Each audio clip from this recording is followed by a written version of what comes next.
कभी सोचा है एक ही त्योहार और पूरे भारत में इतने सारे नाम? चलिए जानते हैं। सवाल तो यही है कि एक त्योहार, इतने नाम, आखिर कैसे? आइए पता लगाते हैं। तमिलनाडु में इसे पोंगल कहते हैं। ये 4 दिन का फसल कटाई का एक बड़ा त्योहार है।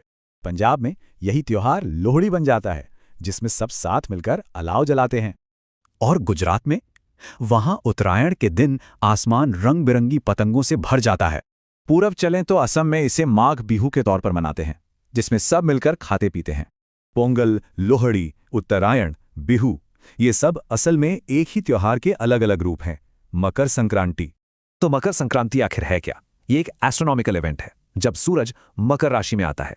पर एक मिनट, सूरज की उत्तर की यात्रा तो असल में दिसंबर में ही शुरू हो जाती है ना? सारा फर्क 2 कैलेंडर्स का है। एक मौसम के हिसाब से चलता है, दूसरा तारों के हिसाब से। सदियों पहले ये दोनों एक ही दिन थे, पर पृथ्वी के झुकाव की वजह से इनमें 24 दिन का अंतर आ गया।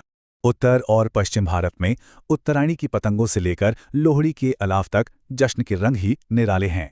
पूरब में असम का माघ बिहू हो या बिहार की खिचड़ी, हर जगह की अपनी अलग परंपरा है। और दक्षिण भारत में तमिलनाडु के पोंगल से लेकर कर्नाटक के सुग्गी हब्बा तक उत्सव में एक अलग ही जोश है। पर यह त्योहार सिर्फ फसल और कैलेंडर तक ही सीमित नहीं है, इसका एक गहरा आध्यात्मिक पहलू भी है।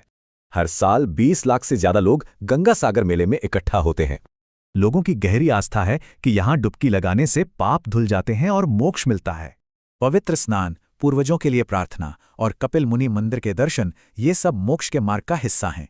तो नाम भले ही अलग हों, पर हर जश्न के पीछे आभार, नई शुरुआत और एकता की भावना है।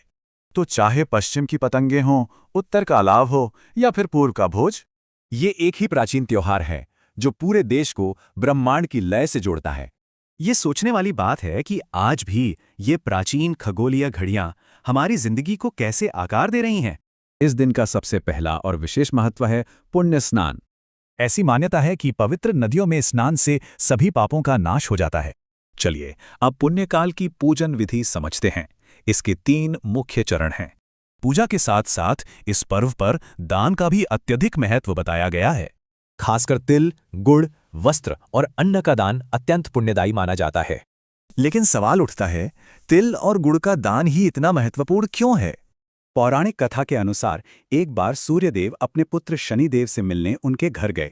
वहां शनिदेव ने तिल और गुड़ से ही अपने पिता का सत्कार किया, जिससे सूर्यदेव बहुत प्रसन्न हुए। बस इसीलिए इस दिन तिल गुड़ का दान सूर्य और शनि दोनों की कृपा लेकर आता है।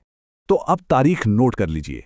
2026 में ये पर्व 14 जनवरी को मनाया जाएगा और इसका पुण्यकाल मुहूर्त दोपहर 3:05 से आरंभ होगा। ये पर्व आध्यात्मिक नवीनीकरण और ईश्वर की कृपा पाने का एक सुनहरा अवसर है।